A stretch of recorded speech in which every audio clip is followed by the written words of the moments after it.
Halo,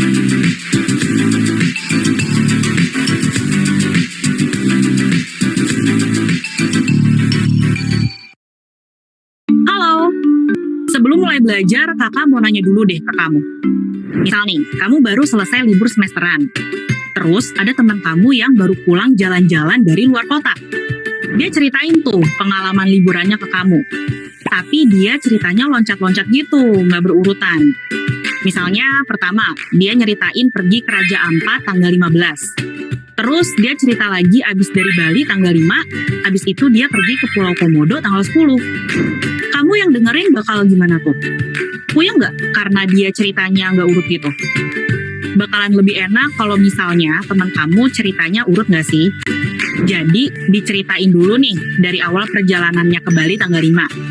Baru abis itu lanjutin liburan ke Pulau Komodo tanggal 10, dan terakhir dia pergi ke Raja Ampat tanggal 15. Gimana? Lebih enak kan? Kamu pas nyimak ceritanya juga nggak bakal bingung tuh gara-gara maju mundur.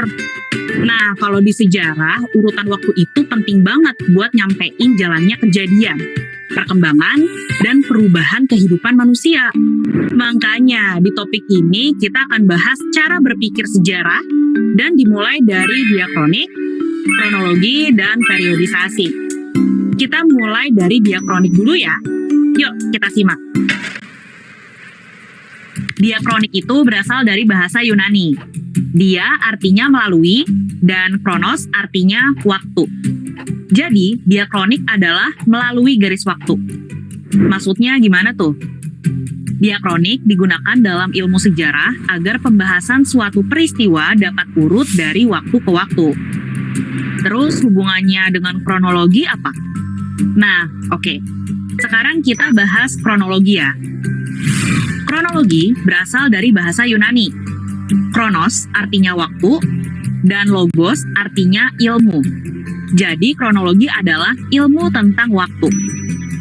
Kronologi ini menjadi ilmu bantu dalam menyusun suatu peristiwa sejarah. Dalam kronologi, kejadian-kejadian disusun berdasarkan urutan waktu. Contohnya, urutan presiden di Indonesia. Berarti kalau disusun secara kronologis, jadinya gini nih.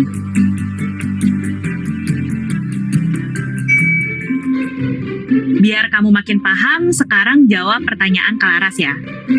Ilmu bantu yang digunakan untuk menyusun peristiwa sejarah disebut A. Diakronik, B. Kronologi.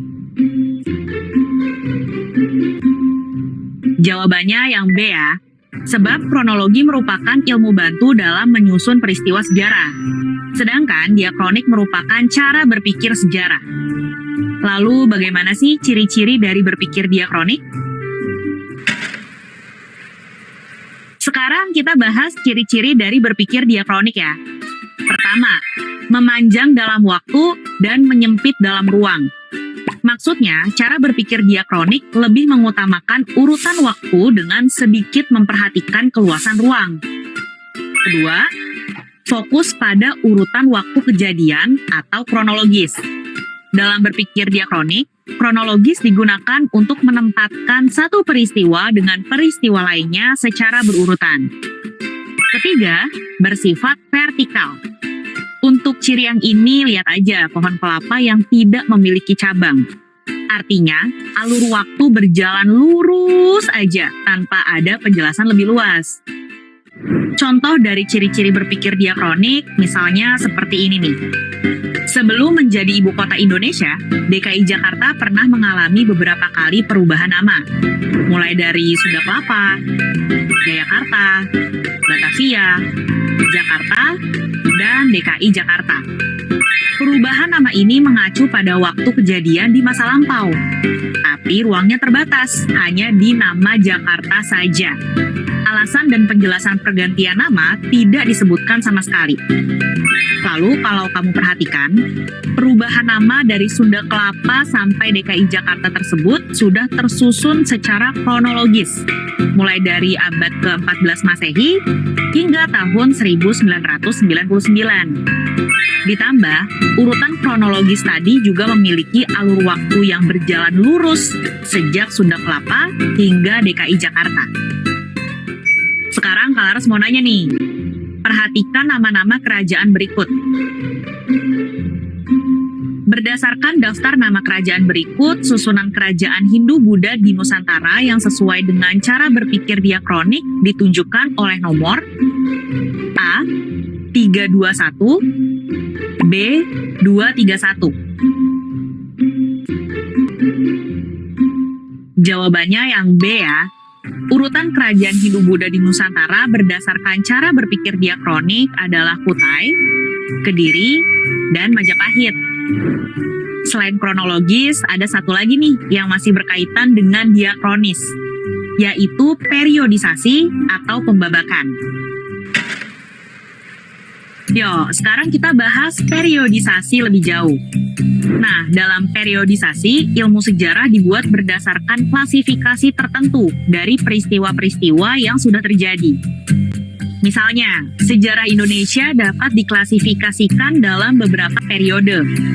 Ada masa revolusi, masa demokrasi liberal, masa demokrasi terpimpin, masa Orde Baru, dan masa reformasi. Sekarang mau kasih soal nih. Biasanya sih kamu masih suka ketukar ketika ngerjain soal ini. Terdapat pembagian zaman praaksara berdasarkan arkeologi, yaitu zaman batu dan zaman logam. Pembagian ini termasuk ke dalam A. Kronologi sejarah, atau B. Periodisasi sejarah. Jawabannya B ya, sebab pembagian zaman praaksara merupakan bagian dari periodisasi sejarah. Gimana? Sekarang kamu udah paham tentang cara berpikir diakronik belum? Supaya kamu makin paham, boleh perhatikan kata konsep ini ya.